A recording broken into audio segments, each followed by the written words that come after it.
পারস্য উপসাগরে মার্কিন সামরিক বাহিনীর ৬টি নৌযানে ব্যালিস্টিক ক্ষেপণাস্ত্র হামলায় বহু মার্কিন সেনা নিহত হয়েছে বলে দাবি করেছে ইরানের ইসলামী revolutionary guard corps IRGC।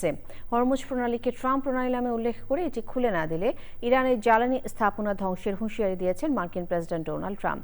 Hormuz প্রণালী দিয়ে চলাচলকারী জাহাজগুলোর ওপর টোল বসাতে আইন করছে ইরান। মধ্যপ্রাচ্যে নতুন আরও এক রণতরী পাঠাচ্ছে যুক্তরাষ্ট্র। সুদীপ্তা মাহমুদের রিপোর্ট।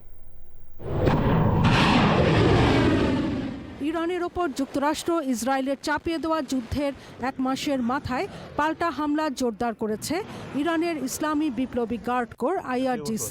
তাদের দাবি, অপারেশন ট্রু প্রমিস 4-এর অংশ হিসেবে ড্রোন ও ব্যালিস্টিক ক্ষেপণাস্ত্র দিয়ে পারস্য উপসাগরে 6টি মার্কিন নৌযান ধ্বংস করেছে তারা।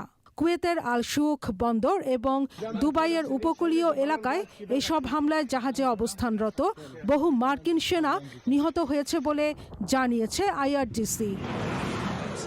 ওদিকে সৌদি আরবে প্রিন্স সুলতান বিমান ঘাঁটিতে ইরানের ক্ষেপণাস্ত্র হামলায় 12 মার্কিন সেনা আহত হওয়ার খবর জানিয়েছেন যুক্তরাষ্ট্রের এক সেনা কর্মকর্তা। লেবাননের রাজধানী বৈরুতে ইসরায়েলি যুদ্ধবিমান লক্ষ্য করে ভূমি থেকে আকাশে নিক্ষেপণযোগ্য ক্ষেপণাস্ত্র ছুড়েছে হিজবুল্লাহ। ইরান যুদ্ধে যোগ দেওয়ার ঘোষণা দিয়ে ইসরায়েলে ক্ষেপণাস্ত্র ছুড়েছে ইয়েমেনের হুতি বিদ্রোহীরা।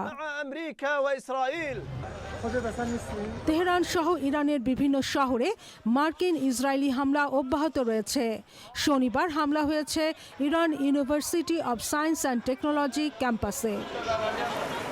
হরমুজ প্রণালীকে ট্রাম্প প্রণালী বলে উল্লেখ করে মার্কিন প্রেসিডেন্ট ডোনাল্ড ট্রাম্প বলেছেন, এটি নিছক মজা নয়। 10 দিনের মধ্যে প্রণালীটি খুলে না দিলে ইরানের বিদ্যুৎ কেন্দ্রগুলো ধ্বংস করার হুমকি দেন তিনি। হরমুজ প্রণালী দিয়ে যাতায়াত করা জাহাজগুলোর ওপর টোল বসানোর আইন করতে যাচ্ছে ইরান। এরই মধ্যে ইরানের পার্লামেন্ট মজলিসে এই প্রক্রিয়া শুরু হয়েছে। প্রণালীটির আশপাশে আটকা পড়েছে প্রায় 2000 জাহাজ। মধ্যপ্রাচ্যে বিমানবাহী রণতরী USS জর্জ H.W. বুশ মোতায়েন করার পরিকল্পনা করেছে যুক্তরাষ্ট্র।